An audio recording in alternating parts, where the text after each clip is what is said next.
Ya, jadi begini, saya sampaikan pada rekan media ya.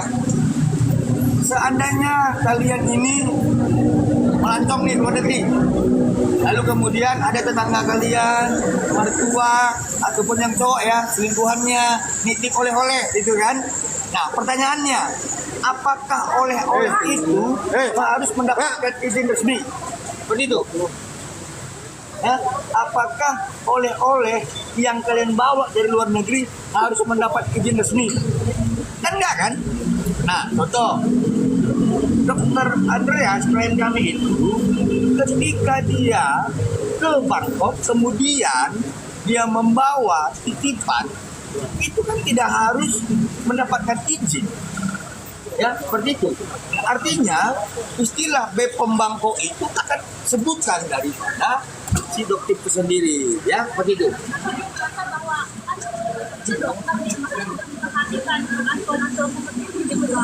Nah, kalau begitu, sebagai seorang yang katanya bahwa dia paham hukum, silakan laporkan klien kami. Seperti itu. Jadi jangan suap-suapnya di media sosial, ya, membangun opini, menyudutkan, menyalahkan dan sebagainya. Silahkan laporkan klien kami bahwa dia telah melakukan tindak pidana. Kami tunggu. Pastinya siap ya Pak? Siap dong. Kami sampai sekarang nggak ada pelaporin. Artinya ini kan hanya hoax saja begitu. Kita tunggu. Seperti itu.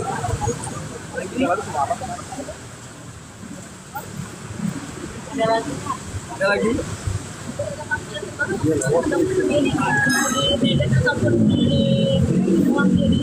Saat itu kita ketahui sekitar kurang lebih 2 minggu lalu bahwa ya, sudah diambil keterangannya di Polres Tangsel ya. Nah, terhadap keterangan yang diberikan oleh Dr. S, kami yakin dan percaya dalam waktu dekat gelar perkara akan ditetapkan beliau menjadi tersangka. Seperti itu. Sabar ya, sabar. Ya, jadi satu lagi tambahan ya, kawan-kawan. Selain klien kami Dr. Andreas, kami perlu menyampaikan juga ya tuduhan-tuduhan yang disampaikan kepada klien kami Dr. Reja Gladys ya terkait ada pertemuan di Komisi 6 ya tadi itu.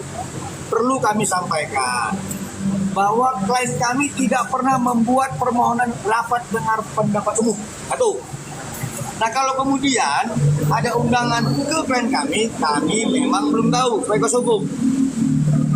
Yang ketiga, ya, bahwa terhadap rapat dengar pendapat umum sebenarnya itu dipergunakan oleh Komisi 6 atau komisi lainnya di DPR RI sebagai pengawasan terhadap pemerintah yang tidak melaksanakan undang-undang dan regulasi, ya. Tetapi kalau kemudian mempertengkarkan kelompok-kelompok masyarakat yang sedang bertikai, Komisi 6 ini kan bukan persidangan, ya, bukan persidangan. Kalau ada kelompok-kelompok yang keberatan, nah seharusnya Komisi 6 menghadirkan kelompok yang keberatan, kemudian menghadirkan pemerintah yang tidak melaksanakan kewajibannya sebagaimana ketentuan konstitusi, maka lahirlah sebuah rekomendasi, lalu berdasarkan rekomendasi tidak lanjuti. Kalau kami salah, silakan kami hadapi. Jangan ngomongin di medsos terus, seperti itu. Ya, ada lagi?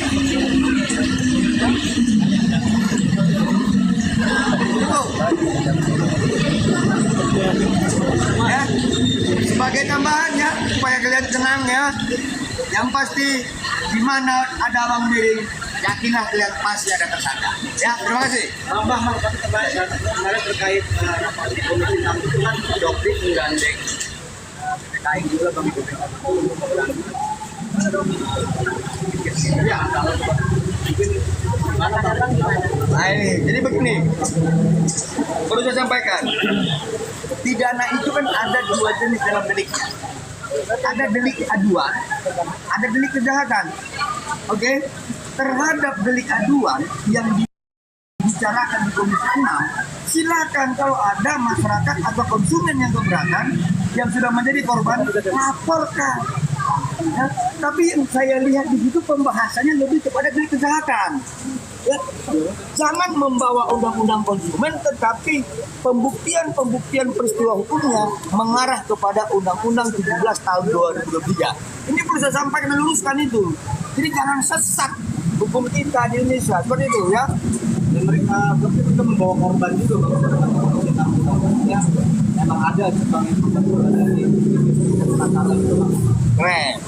Kalau ada korban, ya kalau ada korbannya, saya sampaikan di dalam Undang-Undang Nomor 8 tahun 9 di pasal 62 dijelaskan, ya terkait pasal 8, 9, 10 dan seterusnya. Kalau ada korban yang sudah menjadi yang dikorbankan terhadap produk skincare, baik volumenya, kadarnya, berat badan dan sebagainya, laporkan, adukan dalam gugatan perdata di BPSK. Ya, seperti itu.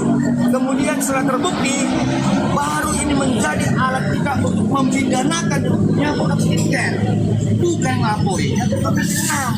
Tapi kalau kemudian sudah membuat aduan gugatan perdata di BPSK, lalu kemudian pemerintah dan BPSK tidak menindaklanjuti, Komisi 6 bertindak seperti itu.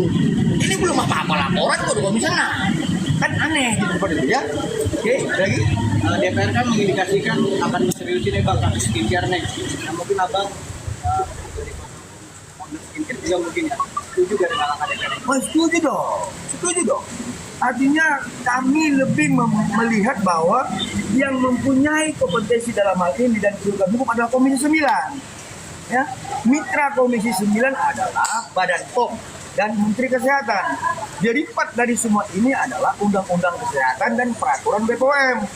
Jadi kalau kemudian ada ketentuan-ketentuan yang salah terkait produk lain kami lebih melihat potensialnya di Komisi 9 bukan di Komisi 6 seperti itu.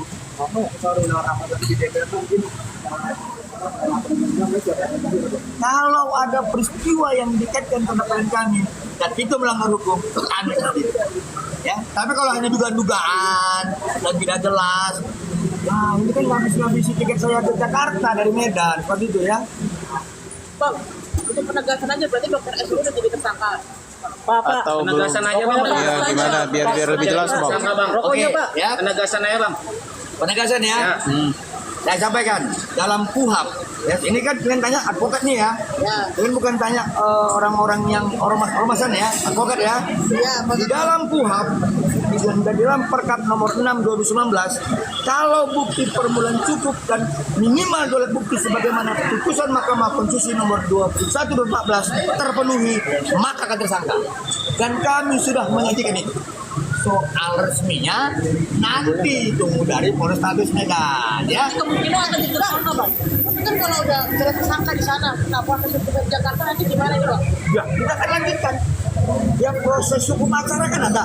Ya, di proses Polrestabes Medan, di proses di Polda Metro Jaya, di proses di Polda Selatan. Ini kan banyak LP terhadap dokter itu. Dan biarkan proses hukum berjalan. Ya, yang pasti setiap laporan-laporan yang kita ketahui, kami yakin dan percaya bukti permulaan cukup. Seperti itu. Berarti terhadap Polrestabes lebih dari 2. Kalau di Polrestabes itu satu laporan dengan nomor 1400 tahun 2024 8 Oktober ya, satu LP bukti permulanya sudah cukup dan lebih dari 2. Begitu. Untuk status tersangka itu dalam satu orang itu bisa lebih dari berapa instansi ya Bang? Bisa ya Bang? Lebih ya, maksudnya lebih dari beberapa wilkum, maksudnya gitu ya, bukan instansi ya. Bisa di Polda Metro Jaya, bisa di Polres Jakarta Selatan, bisa di Polrestabes Medan, dan akan menyusul lagi, karena laporan sedang kita susun, sedang kita dudukkan konstruksi hukumnya, dan kami yakin akan ada muncul 2 atau 3 LP lagi seperti itu. Akan ada. Rata-rata di atas 5 tahun. Bang, berarti yang sama dokter Reza sendiri itu statusnya dokter S sendiri itu gimana tuh Bang? Kalau di Dokter Reza, status Dokter S itu terhadap laporannya di Polda Metro Jaya ya. Iya. Dugaan kita terhadap itu dipersangkakan dengan pasal 53 Junto 369. Masih status apa Bang? Gimana? Statusnya masih gimana? Nah, sabar ya. Sabar. Tapi masih buka pintu damai nggak Bang suatu saat nanti dengan Dede. Artinya ya, oke, yang pasti begini, kalau di Polda Metro Jaya, RT ini kan belum tidak diberlakukan terhadap ancaman di atas 5 tahun. Tidak diberlakukan seperti itu, ya. Kalau terhadap laporan-laporan klien kami yang lain seperti di Polda Medan, sampai dengan sekarang si terlapor merasa bahwa dirinya masih benar, maka tidak ada RT seperti itu. Ya, karena dia masih benar. Ya, seperti itu. Tapi dari klien lapor sendiri masih membuka pintu untuk perdamaian. Setiap orang, ya, klien kami tidak pernah merasa dendam. Ya kalau seseorang minta maafin, maafin dong. Ya tapi kalau seseorang merasa dirinya hebat dan dia benar, nah bagaimana kita maafin?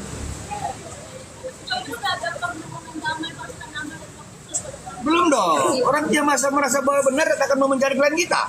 Dia bilang bahwa klien kita itu Dr. Andreas Jaciper dan itu salah. Ya, kan tidak mungkin dia minta nama. Silakan diteruskan.